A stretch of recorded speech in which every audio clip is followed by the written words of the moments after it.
కాలేజ్కి పోయే టైంలో కాలేజ్కి పోతుంది, మళ్ళీ ఇంటికాడ పని చేస్తుంది. మరి ఆడపిల్ల ఉన్నోళ్ళు గట్లనే ఉంటారా?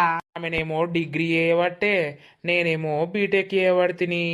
అసలు నేను కూడా డిగ్రీలో జాయిన్ అయితే ఆమెను చూసుకుండానే ఉందును. చూసుకుంటుంటే చదివేటి పోతుందిరా వారి. అయినా మీరు పోయేది ఒకటే బస్సులో కదరా, పోయేటప్పుడు వచ్చేటప్పుడు ఒకటే బస్సులో వస్తారు కదా. అవునరా, ఇక తల కిందకేసిందంటే ఎత్తదిరా. ఆమెతోటి ఇంకో పోరు ఉంటదిరా, ఆ బక్క పోరి. అదైతే ఊకే నన్నే చూస్తుందిరా. ఓ నువ్వు ఇక అందంగా మోగను అని. నాకేమైందిరా, హీరో లెక్కలేను నేను. మస్తున్నావురా బంటిగా, నీకేంది? ఇట్లయినా చేసి ఆమె తోటికి ఒకసారి మాట్లాడాలరా నేను. బొంగ మాట్లాడదు తీరా. తవ్వపంటి పోతాం కదా రోడ్ పట్టుకొని బస్ కాడికి, అప్పుడు మాట్లాడదు నేను మాట్లాడిపిత్త తీయి. నిజమారా బంటి? గల్ల మాట్లాడేముందిరా, ఓ లత అని పిలిస్తే ఆ అన్నదా అయిపోయా. ఓ నువ్వు మస్తు చెప్తావు తీ. కూడలు తడిపిన అంటివి కదా వదినా.